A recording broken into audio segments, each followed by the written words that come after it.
Hello friends, कैसे हो आप सब। मैं आपका दोस्त एंड होस्ट आदित्य आप सबका तहे दिल से मेरी YouTube channel Gujjar traveller Aditya में स्वागत करता हूँ। मेरे साथ भारत और भारत के बाहर के अनगिनत टूरिस्ट लोकेशंस की सफर करने के लिए और उनसे जुड़े दिलचस्प इतिहास को पहचानने के लिए आज ही नीचे दिए गए रेड बटन पर क्लिक करके सब्सक्राइब करें और वी लोग मिस ना करने के लिए बेल का बटन दबाना ना भूलें। बचपन से ही मेरे मन में ये सवाल उठता था कि वैकेशन समर में ही क्यों होता है, मॉनसून में क्यों नहीं। गर्मी के दिनों में छुट्टी पाकर भी हम घर में बैठे बैठे बोर हो जाते हैं। ऐसे में इंडिया में ही कोई ऐसी जगह मिल सकती है क्या जहां कम से कम भीड़ हो और गर्मी की छुट्टियों का मजा भी मिल जाए। आज मैं ऐसी ही 10 बेहतरीन जगह आपके लिए लाया हूँ जहां जाकर आप न केवल छुट्टियों का मजा ले सको बल्कि साथ में भीड़ भाड़ से दूर अपने आप को नेचर के साथ जोड़ सको। मेरे लिस्ट में नंबर 10 पर है तमिलनाडु स्टेट का हिल स्टेशन कुन्नूर। तमिलनाडु का सबसे बेहतरीन हिल स्टेशन ऊटी अंग्रेजों के समय से काफी प्रचलित है, लेकिन उसके नजदीक में ही कुन्नूर में टूरिस्ट फ्लो उतना ज्यादा नहीं रहता है जितना ऊटी में रहता है। कुन्नूर जितना सुंदर है उतना ही सुंदर यहाँ तक पहुंचने का माध्यम है, जो काफी टूरिस्ट के लिए अनजाना रह जाता है या फिर यहाँ आकर उनको पता चलता है, और वो है नीलगिरी माउंटेन रेलवे, जो कि एक टॉय ट्रेन है। उसमें भी केवल 12 सीट वाली फर्स्ट क्लास कोच में ट्रैवल करना एक अद्भुत, अविश्वसनीय और अकल्पनीय अनुभव बन जाता है। मेट्टुपालयम नाम के गांव से शुरू करके तकरीबन 5 घंटे की यात्रा में काफी ऐसे दृश्य देखने को मिलते हैं जो केवल सपनों में सोचे जा सके। ये माउंटेन रेलवे इंजीनियरिंग का बेमिसाल नमूना है। Once in a lifetime इसका एक्सपीरियंस करने जैसा है।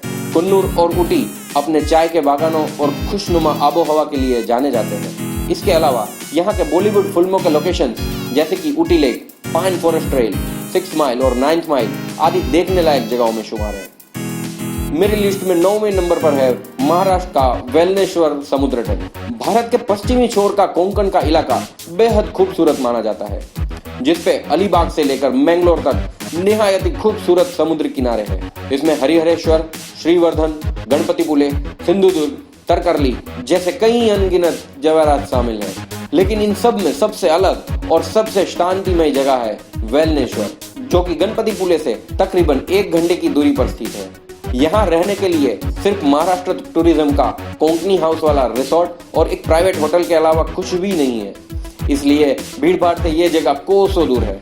अभी तक कुदरत के नायाब हीरे पर लोगों की नजर नहीं पड़ी है, इसलिए आप यहाँ पर एक बार जरूर से जाके आए। समंदर से सटी हुई एक ऊंची पहाड़ी पर स्थित महाराष्ट्र टूरिज्म का रिसोर्ट और वहां से दिखता समंदर का अद्भुत दृश्य काफी लुभावना है, और शहर की भीड़ भाड़ और नॉइस पोल्यूशन से काफी दूर बस ये जगह आपको कुदरत के और करीब लेकर जाएगी। पास में ही हेड़वी का गणेश टेम्पल, बामनघाल और गुहागर के समुद्री तट देखने लायक है। मेरी लिस्ट में अगला नंबर है जीरो। ये गांव अरुणाचल प्रदेश में ईटानगर से तकरीबन 115 किलोमीटर की दूरी पर स्थित है, जो कि एक बेहद खूबसूरत कस्बा है। यहाँ के आसपास का इलाका इतना खूबसूरत है कि आपको हिंदी मूवी में दिखाए गए कोई फॉरेन लोकेशन की याद आ जाएगी। ठंडी हवाएं, चारों ओर हरियाली, बादलों से ढकी हिमालय की पहाड़ियाँ, घना जंगल, ये सब आपको यहाँ ठहर जाने के लिए मना ही लेंगे। यहाँ पर घूमने के लिए और देखने लायक जगहों में जीरो वैली, ताले वैली, तापियो सोल्ट फार्म और कराडो का शायद विश्व में सबसे बड़ा शिवलिंग आदि शुमार है। यहाँ ठहरने के लिए काफी कम संख्या में लेकिन खूबसूरत लोकेशंस वाले होटल और रिसोर्ट्स मिल जाएंगे। एक बार तो यहाँ जाना बनता है बॉस। मेरी लिस्ट में अगला नंबर है मध्य प्रदेश के बांधवगढ़ का। इंडिया में रॉयल बंगाल टाइगर देखने की वैसे तो काफी सारी जगह है, लेकिन मध्य प्रदेश में एक ऐसी जगह भी है जहाँ शेर दिखना ऑलमोस्ट गारंटेड है, और यह जगह जबलपुर से तकरीबन 4 घंटे की दूरी पर स्थित बांधवगढ़ राष्ट्रीय उद्यान है। गर्मी के दिनों में बांधवगढ़ का घना जंगल आपको एक अलग ही अनुभव देता है। घने जंगलों में सफारी करना और वन्य सृष्टि को करीब से देखना एक अलग ही अनुभव बयां करता है। गर्मी के दिनों में शेर यहाँ पर बने तालाब के आसपास देखने को मिलते हैं, इसलिए रॉयल बंगाल टाइगर को देखने के लिए इससे अच्छी जगह और कोई नहीं हो सकती। यहाँ रहने के लिए काफी अच्छे रिसोर्ट्स मौजूद हैं, जिसमें आप गर्मी की छुट्टियों को आराम से एंजॉय कर सकते हो। मेरी लिस्ट में अगला नंबर है अरुणाचल प्रदेश के तवांग का। ये भी जीरो की तरह कुदरत का एक नायाब करिश्मा है। बादलों से बातें करती हिमालय की पर्वतमाला और बर्फ से ढकी उनकी चोटी, तवांग नदी का निर्मल बहता पानी और आसपास की हरियाली आपको यहाँ से जाने ही नहीं देंगे। समुद्री सतह से तकरीबन 10,000 फीट की ऊंचाई पर बसा ये गांव तिब्बत, भूटान और इंडिया की बॉर्डर वाला इलाका है, जहां आपको तिब्बतियन और बौद्ध संस्कृति का सबसे ज्यादा प्रभाव दिखेगा।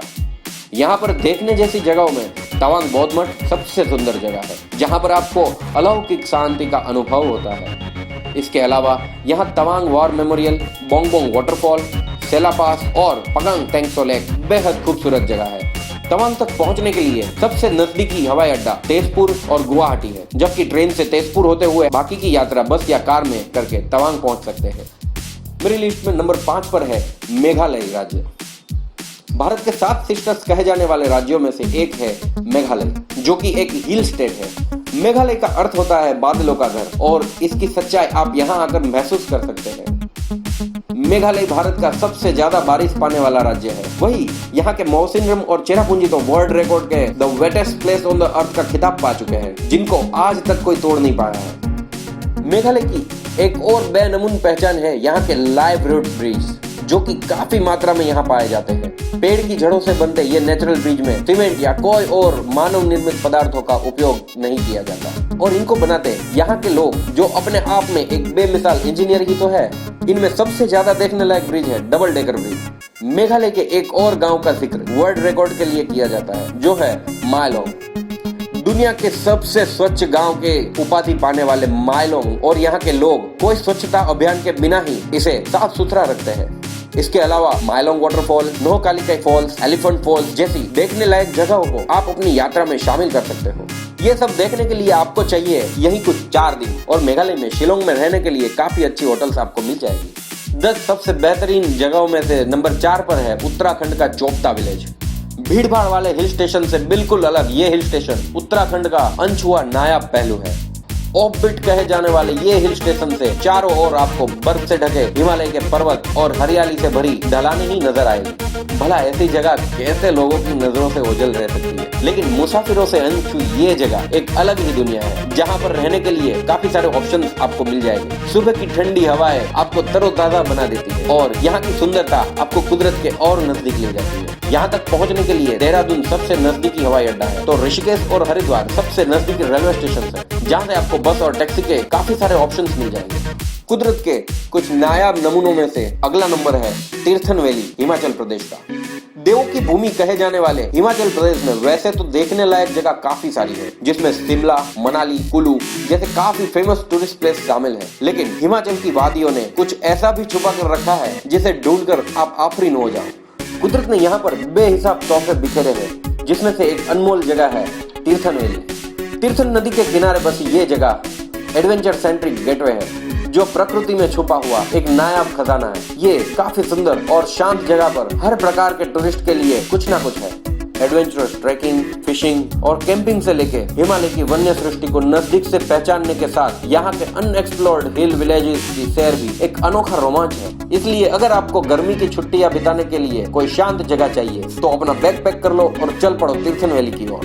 बादलों से ढके पर्वत, बर्फ की पतली चादर, river side resort, Parashar lake जैसे तालाब और कुछ छुपे हुए वाटरफॉल्स इस जगह की सुंदरता में 4 चांद लगा देते हैं। यहाँ रिसोर्ट के काफी सारे ऑप्शन अवेलेबल है, जबकि हाइकिंग और ट्रेकिंग के शौकीनों के लिए कैंपिंग अंडर द स्काई सबसे बेहतर विकल्प है। शहर की भीड़ भाड़ से दूर छुपी हुई ये जगह आपको यहाँ के मौसम का दीवाना बना देगी। नंबर 2 पे शुमार है अंडमान और निकोबार आइलैंड्स। अगर आप समर वेकेशन में भारत के सबसे सुंदर बीच की तलाश में हो, तो ये तलाश आपको ले जाएगी अंडमान निकोबार द्वीप समूह, जहाँ पर स्थित हेवलॉक आइलैंड का राधानगर समुद्र तट दुनिया के, जी हाँ, दुनिया के सबसे बेहतरीन 100 समुद्री तटों में से एक और भारत का सबसे बेहतरीन समुद्र तट है। इसके अलावा अंडमान में देखने के लिए काफी कुछ है, और वाटर स्पोर्ट के लिए ये सबसे बढ़िया जगह है। तो हो जाइए तैयार गोता लगाने के लिए, या फिर स्नॉर्कलिंग करने के लिए, या फिर चांदी जैसी रेत पे अपने हम सफर के साथ बैठकर नीले समंदर का लुत्फ उठाने के लिए।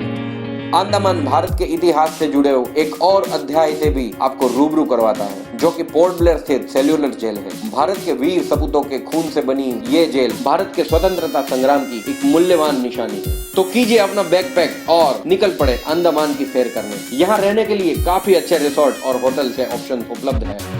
समर वेकेशन की छुट्टियां बिताने के लिए बेहद खूबसूरत जगहों में नंबर 1 पर है स्पीति वैली, जो कि हिमाचल प्रदेश में है। कुदरत ने काफी जगहों पर अपने नायाब करिश्मों को छुपा के रखा है और ऐसी ही एक जगह है स्पीति वैली, जो कि हिमाचल प्रदेश में हिमालय की गोदी में स्थित कुदरत का एक नायाब हीरा है, जो कि टूरिस्ट लोगों में अभी धीरे धीरे फेमस होने लगा है। चारों ओर हिमालय की पर्वतमाला के बीच में आई हुई ये जगह तक केवल गर्मियों के दिनों में ही पहुंचा जा सकता है।